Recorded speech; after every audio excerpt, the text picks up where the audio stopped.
He is full professor of philosophy at University of Lisbon.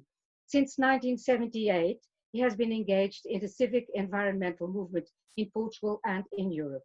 He was member of the National Council on Environment and Sustainable Development from 1998 to 2019, so for over 2 decades. He is a board special advisor of the Blue Ocean Foundation since 2017. He was vice chair of the European Environmental and Sustainable Development Advisory Council's network from 2001 to 2006. In 1997, he received from the Presidency of the Portuguese Republic the degree of Grande Oficial da Ordem do Mérito Civil, and in 2006, the degree of Grande Oficial da Ordem do Infante Henrique. He was the scientific coordinator of the Gulbenkian Environment Program from 2007 to 2011. He was one of the 12 members of the high-level group on energy and climate change by invitation of the President of the European Commission from 2007 to 2010. He is correspondent member of the Lisbon Academy of Sciences since 2008 and of the Marine Academy since 2012. Among other prizes and distinctions, in 2014, he was also awarded with the Federação Portuguesa do Pulmão Prize, Medical Association of Respiratory Illnesses. In March 2019, he was awarded the Leaders of the Decade in Sustainable Development Prize given by the Women Economic Forum Portugal 2019.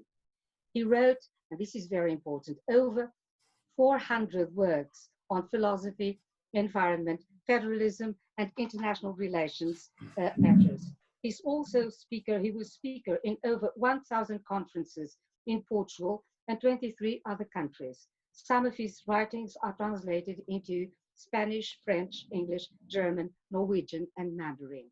So we are very lucky to have Professor Viriato with us this afternoon, and he's going to give us a lecture or a presentation on ecoculture and the process of paradigm shift in societal values. So welcome, Professor Viriato. Thank you so much, and please enlighten us. Thank you very much, Luisa, for your kind words. Thank you, the University, the Catholic University of Portugal in Lisbon, for this kind invitation as well. It's a big pleasure to be among 58 persons from different parts of the world. This is a kind of fulfillment of the concept of noosphere that was used by Pierre Teilhard-Chardin. It was not framed by him, but he used very well. And since we are in the Catholic University, so it's good to remind a Jesuit priest and scientist. So I'm going to share with you, because we have we have a relative amount of time, but for the task is not too much. I'm going to share with you a short presentation with some slides that I will share with you after the presentation. So you are invited and very welcome if you wish to receive the slides that I'm going to share now with you. Let's go.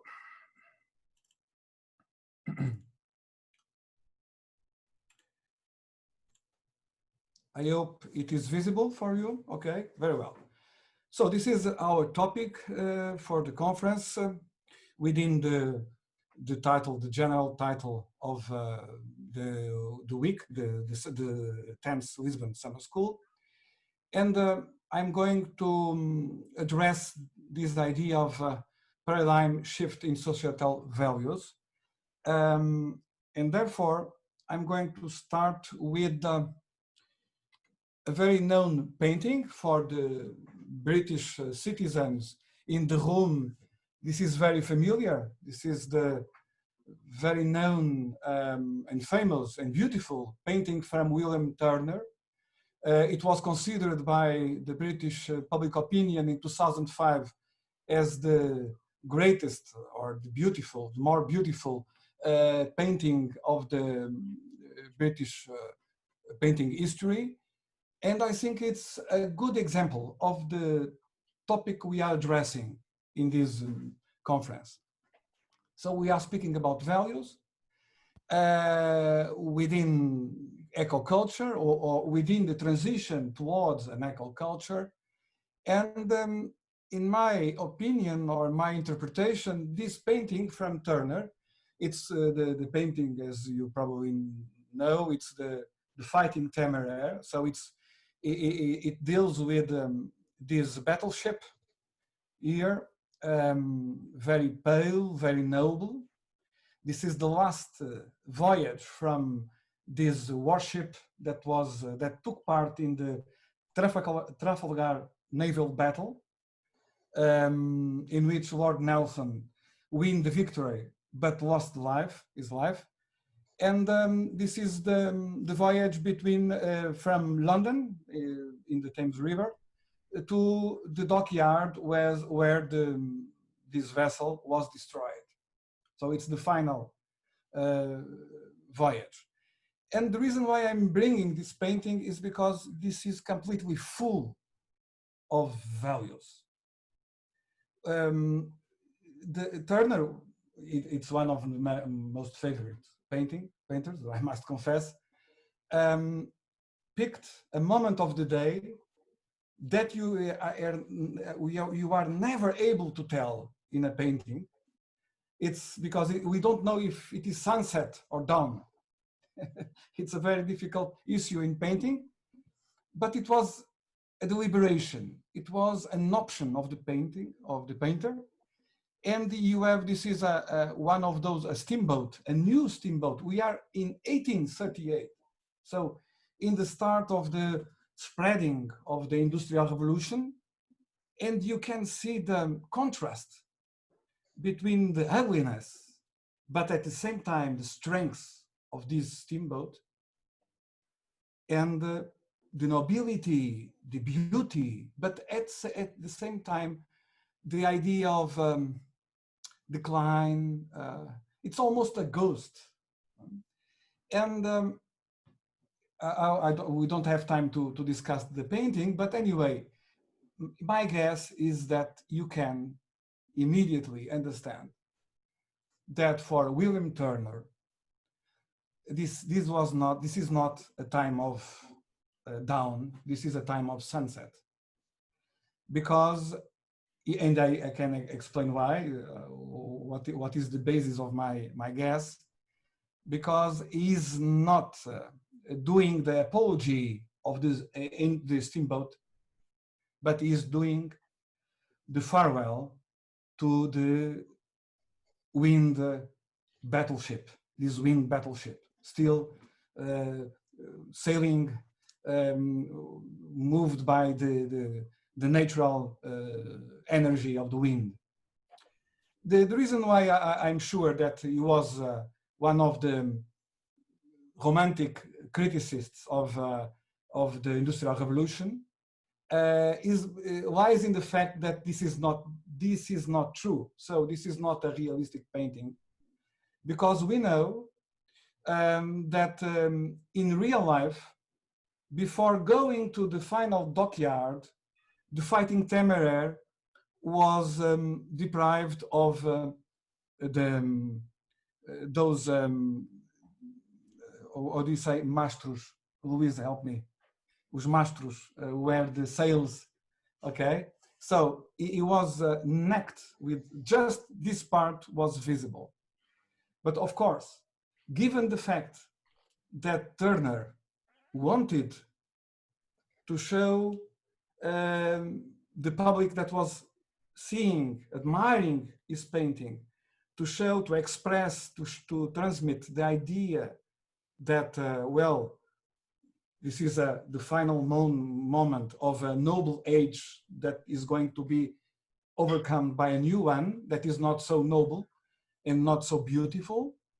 He kept the integrity, the physical integrity of the vessel. So, but this is typically the values debate. It's a kind of it's very difficult to discuss about values, because they form a kind of misty atmosphere, like in the painting as well. we can see it's very difficult to tell the details. And we are not in 1838, we are in 2020, and a lot of things happened in the last 200 years. And we are speaking about values and ecoculture in the landscape of a big crisis, the COVID-19 pandemic crisis. And in order to understand how it is important to identify values and to understand the conflict of values, I wrote this slide putting in perspective three different major global crises. The first one, of course, the big depression, 1929, almost 100 years ago. The second one, not so far away in time, the financial crisis of 2008 that evolved in Europe to become the Euro crisis, as you remember, and experienced, of course. And finally, this pandemic crisis. What are the major differences? I think that the major differences is identified in the Franklin Delano Roosevelt short extract that I picked of his speech, inaugural speech, in which he told the public, nature still offers a bounty.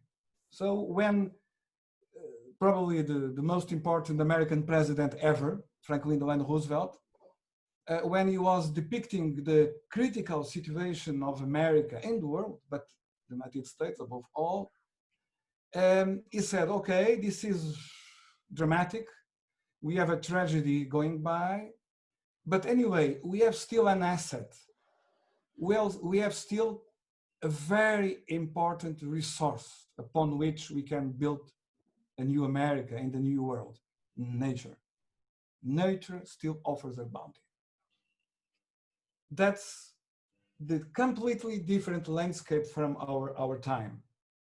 Be it in when we compare with what President Anot Tong delivered in New Delhi, in a conference in New Delhi, in which he started saying that my country is going to disappear underwater. Why? On account of climate change. So the Kiribati is one of those island states in the Pacific, and is going to disappear because it's so, when the sea arrives to 1 meter higher than it is currently, it will disappear completely. And finally, the current crisis, this is also a crisis. They are both the crisis of 2008, represented by this sentence from Mr. Anot Tong, as the COVID-19 crisis. They belong to the same semantic and physical momentum of history. And this is the environmental crisis. So climate change and the pandemic crisis, they are bind together. Why? Because you wouldn't have this zoonotic pandemic crisis without this fact, the biodiversity and habitats decline. So we are destroying the borders, the protectors between us, our species, and other natural species. We are destroying landscape, the ecological equilibrium, and we are creating avenues, not just for access to resources, but also to problems like the pandemic diseases zoonotic origin. Well, about this crisis, the current crisis, and as you may understand, I am establishing a link, not a causal link, but let's say a structural link between the pandemic crisis and the environmental and climate crisis. They are bind together. They belong to the same constellation, meaning semantic constellation. About those crises, or that big crisis, environmental crisis, I would say that we need to understand that it's a very dangerous crisis, a very different crisis, very peculiar crisis, as I will explain you in the next slide. And we need to be very careful, because it's a crisis that can, if we don't took measures, and I'm not going to speak about the measures because we are just speaking about values. This is a conference about values. This is not a conference about ecological transition, about environmental international policy, but of course they are connected, of course. This is a crisis with a big potential to grow into a no return collapse. That's the big issue. So crisis is also, as I wrote in the slide, is also a challenge for personal or collective growth, for human or institutional improvement. I think that these environmental crises can be probably the best moment, the best turning point in our world history, because now we have a material confirmation of the unity of humankind. Now, globalism is not an empty word or just a salesman word. We live in a global planet. We are bound together.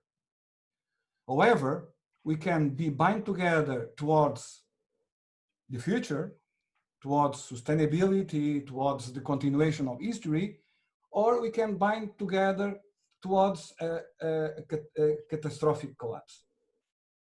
And there is a big difference, because crisis is a moment for growth, both for individuals and collectives and institutions. But collapse is not. Collapse, on the opposite, brings individuals or societies to a paralysis, implies structural extraction in production and recording of information. Crisis brings pain and hope. Collapse brings silence and oblivion. Remember, how many centuries did we need to recover from the collapse of the Roman Empire? Do you know that Rome, during the Republic period, attained 1 million inhabitants? Rome kept that population a little over 1 million until the 4th century. And the first European city that recovered 1 million inhabitants was London, 1804. Can you imagine? We needed over 1,400 years to have a city in Europe with 1 million inhabitants. That is collapse. Of course, the collapse of the Roman Empire is a very tiny thing compared what can be the collapse of the global civilization today. So what is indeed environmental crisis? It's a completely new crisis. You don't have, I tried for several years, for many years, I must confess, I'm trying to identify the anatomy of environmental crisis. What are the elements? And we have these 5 major elements of environmental crisis. Just for the sake of understanding, climate change is part of climate crisis. There is not such a thing as environment on one side and climate on the other. No, climate change is the most visible dimension of environmental crisis. Is the most visible for us humans, for our human perspective. That's it. So you have in different crises some features of those who are here, but you don't have at all the completeness, all those 5 elements. So it's a planetary dimension crisis. Do you know where, for instance, the climate change is most felt? In the North Pole and the South Pole. So there is no connection between the human civilization that is causing the environmental and climate crisis and the geography. So inhabited regions are those who are suffering most from the climate and environmental crisis. Irreversibility and entropy. That's the case of the massive biodiversity extinction. And you can establish a linkage from the pandemic crisis to this dimension, the massive biodiversity extinction. The cumulative acceleration. Climate crisis is a very good example. The mechanism is so easy to understand, so complex to stop. We are shifting the chemistry of our atmosphere. We are putting more and more greenhouse gases in the atmosphere. That's it. So it starts a process that is going to be very difficult. We are already in a stage in which climate change is not to be stopped, is just to be mitigated and adapted by us. Ah, não sou eu, é outra pessoa que está a gravar. We have also a fourth element, the growing political, social, and cultural unrest. So this is the existence of Mr. Bolsonaro, Mr. Trump is not by chance. This is the result of a kind of spiritual, psychological, mental, conceptual noise. And we are witnessing that even the capacity of maintaining law and order in many areas of the world is declining. There is a linkage, for instance, between what was called the Arab Spring and environmental crisis and climate change. If we compare the data of the climate and we compare the data and the period in which the Arab Spring started, we can establish clearly that the dwindling of the ecosystem is the cause, not the only cause, but a main cause for a political unrest process. And finally, if we don't face as a whole, as humankind, this crisis, if we don't are able to build a cooperative response, there is the risk of internal and or international conflict. Well, what are precisely values? I cannot develop very in deep what is here, but what you have here, for those who wish to study more this topic, you have here many sources that are combined in the debate about values, starting with young Hegel, with the 19th and 20th German philosophical thought, like the idea of Weltanschauung, Wilhelm Dilthey, Max Weber, more recently Karl Jaspers, the debate on nihilism, before but above all after Nietzsche. We have also nihilism before Nietzsche, but anyway, the most decisive dimension is with Nietzsche. In the Anglo-Saxon culture, the debate about the two cultures, that in a certain way resonates the discussion, the German discussion about the sciences of the spirit and the sciences of the nature between Erklärung und Verstehen in the 19th century. And more recently, I think it's very important, the concept of paradigm that now is very widespread. But as you know, it was used by Thomas S. Kuhn in 1962 in the famous, important book, The Structure of Scientific Revolutions. And finally, the concept of meta-récit, a meta-narrative that was developed by Jean-François Lyotard, 1979, La Condition Postmoderne. Going directly to the final minutes of my presentation, I would like to propose you two lists of values. And as I told you, we are speaking about values that in many ways are hidden in a kind of dusk atmosphere, like amidst, like in neighbor. Right?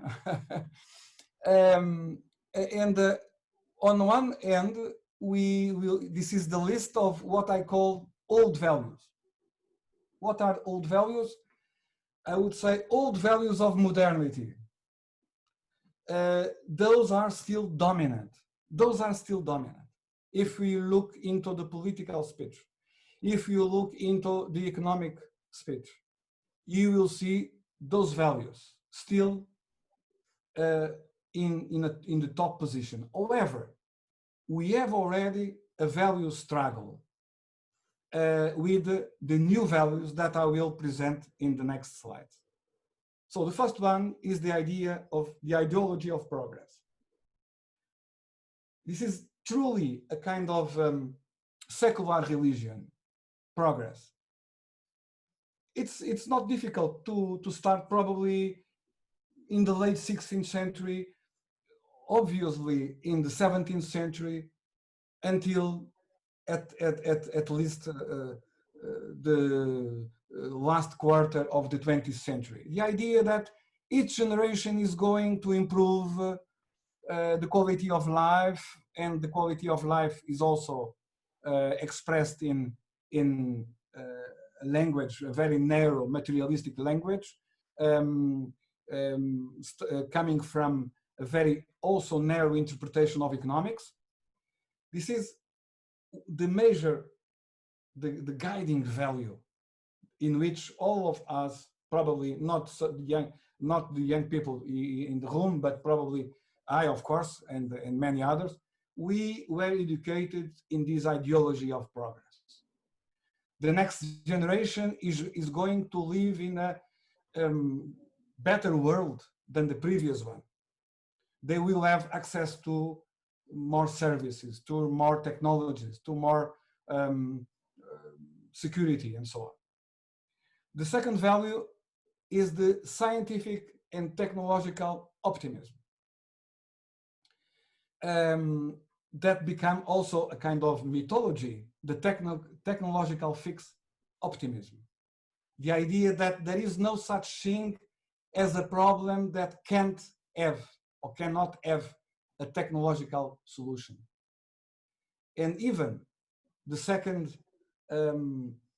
proposition connected to this is the proposition that tells us that if we have a technological problem, there is always a technological solution for the technological problem, okay? This optimism is connected with the unlimited growth economy. And for that, we had to repress for centuries the concept of nature and the life of nature. That's why it's so important, not for Catholic Church, but for the world as a whole, the Laudatio Si from Pope Francis, because it's indeed a strong manifesto against this repression and this oblivion.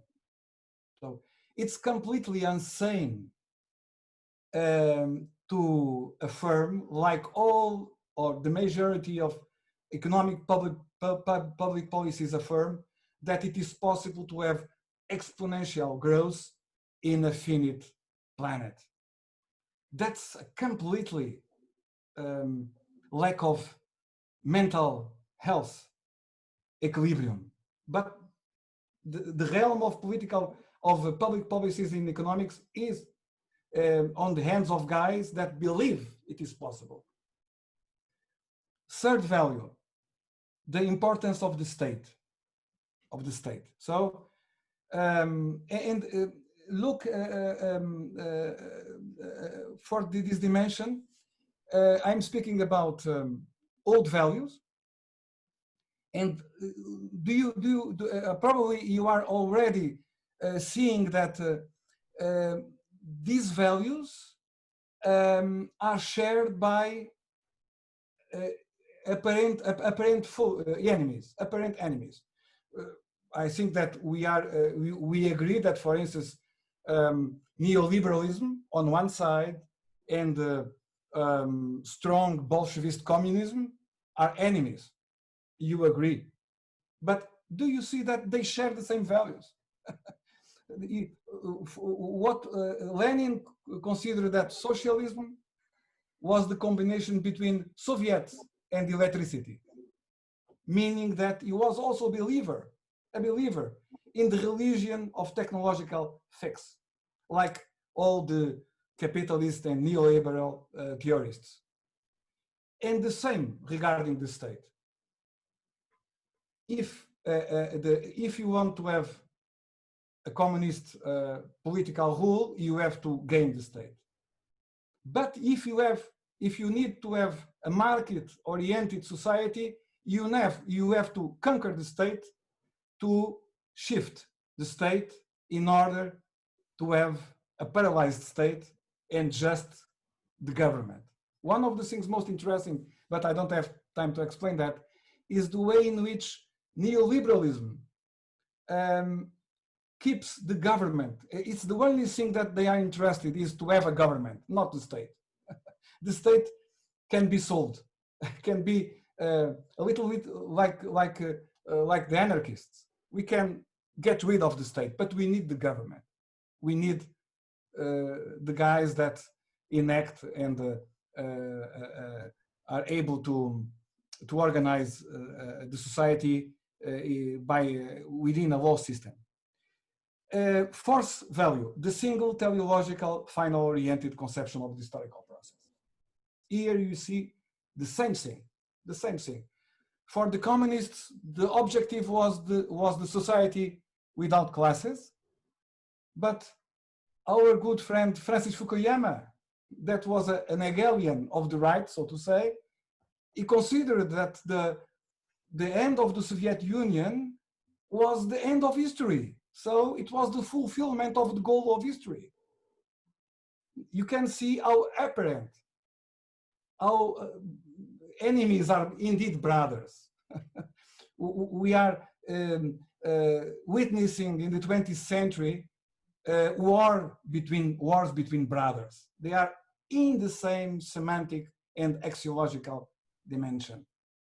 And finally, another thing that they will agree, neoliberals and communists, they will agree that what is politics?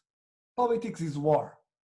So the famous Carl Schmitt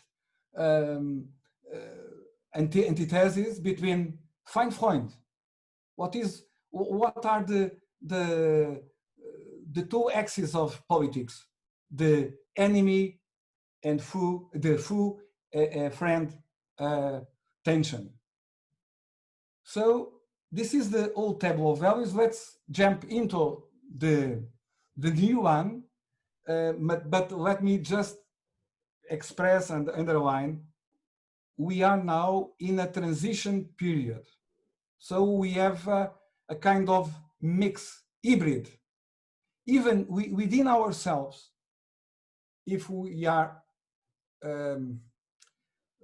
severely honest with ourselves, we'll see the combination of old and new values. So there is no such thing as the army of the old values and the army of the new values. No, they are mingled together, and they are mingled in reality and also in our brains, in our actions, in our deeds and words. Let's start with those three new values.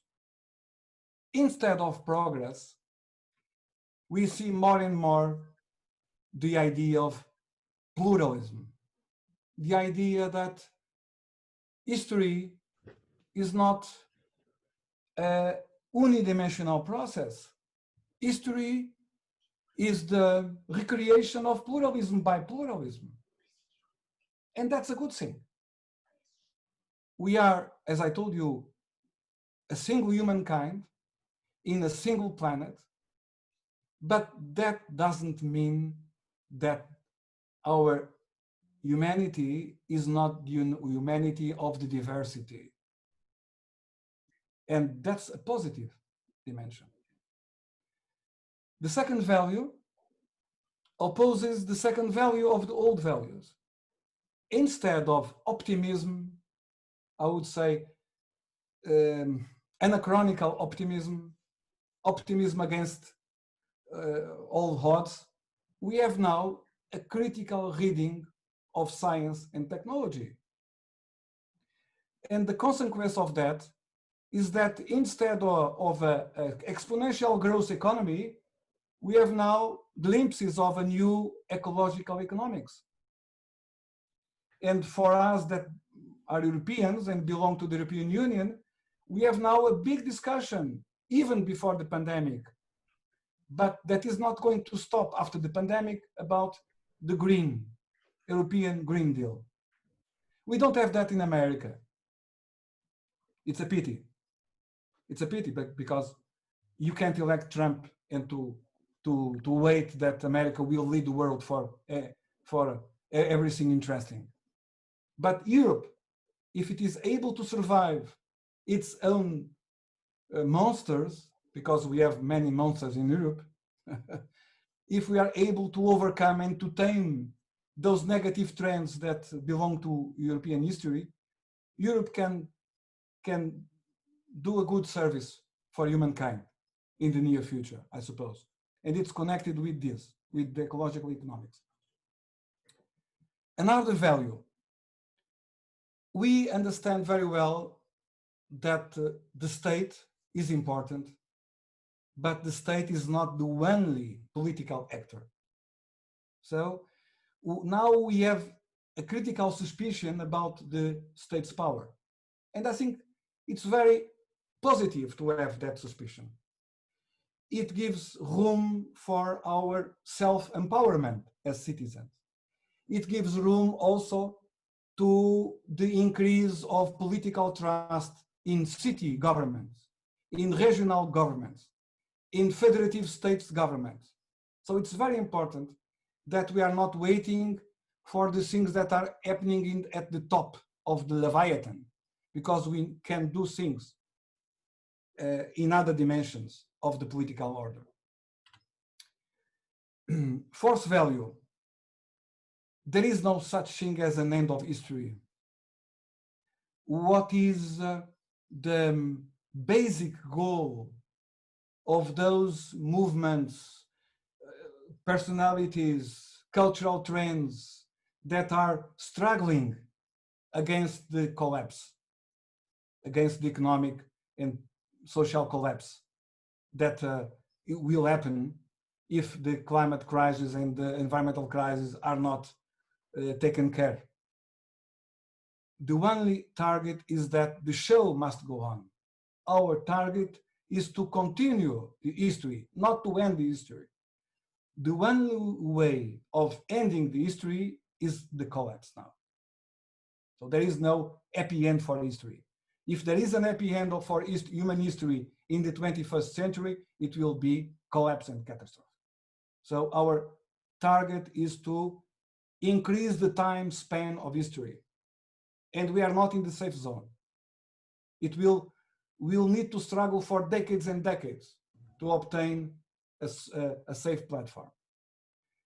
For fifth value, the political process.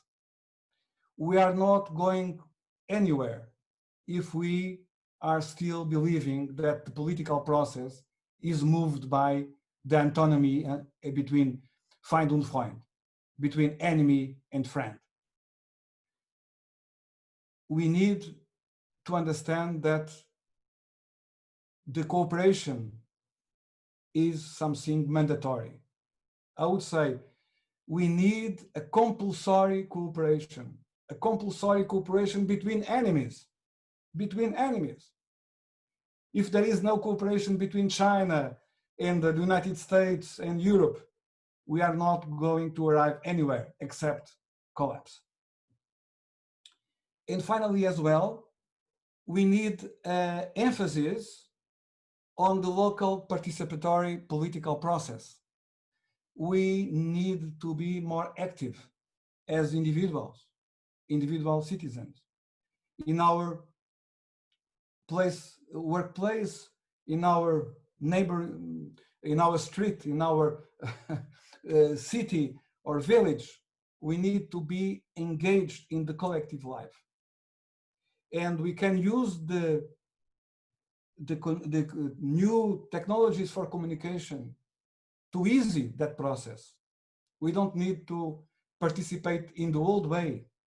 We can use the old way and the new ways that are opened by technology, like the technology we are using to speak one another, to cross thousands of kilometers, and to be able to voice our perspective to one another. I'm almost there, so to closing my 40 to 45 minutes. I don't want to develop, because this is a conference about values. This is not about the current state of the global environment, but this is a picture that appeared 2 years ago in the review of the American Science Society. It's the proceeding, National Academy of Sciences is the proceeding of the National Academy of Sciences. It was written by 18 very important Earth system scientists, and it gives you a kind of graphic vision of the place where we are. We are in this moment of the history of the planet and human history as well. And we have two ways. Either we go without structural change and we'll end up in this hothouse Earth. It will be a kind of infernal planet.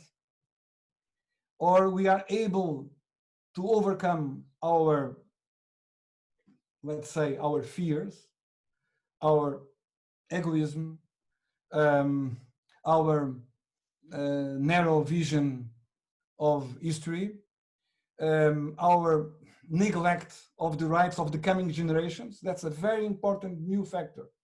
Now we have also the confirmation of the concept of justice between and among generations. So this is a new factor that in a certain way solidified with the meaning of Greta Thunberg action that now is an example for millions and millions of young people in the world. And if we are able to master our weakness and to shift our weakness in strength, we will be able to arrive to a stabilized Earth. It will be the task of 2, 3, 4 generations, but it's a goal to be attained. So it's the way in which we arrive to a situation in which the history is a show that must go on and will go on. And finally, for the last words, I come back to Franklin Delano Roosevelt because he's a good example of the learning process that a good, a wise statesman or stateswomen are able to perform. This is the last inaugural speech. He was elected four times. It was still during the Second World War, in the final stage of the Second World War. As you know, Delano Roosevelt didn't live time enough to see the victory. He died on the 12th April, 1945, even before the defeat of Germany. And it's amazing. Can you imagine those words in the mouth of an American president today? It's hard. It's very hard to imagine. He said, we have learned, so it was a speech to the American public, of course, to American citizens. And he said, we have learned that we cannot live alone at peace, that our own well-being is dependent on the well-being of other nations far away. We have learned to be citizens of the world, to be citizens of the world, members of the human community, So this is the spirit we need in order to assure the right and speedy and solid transition from old values to new values, from collapse to hope and survival. Thank you very much.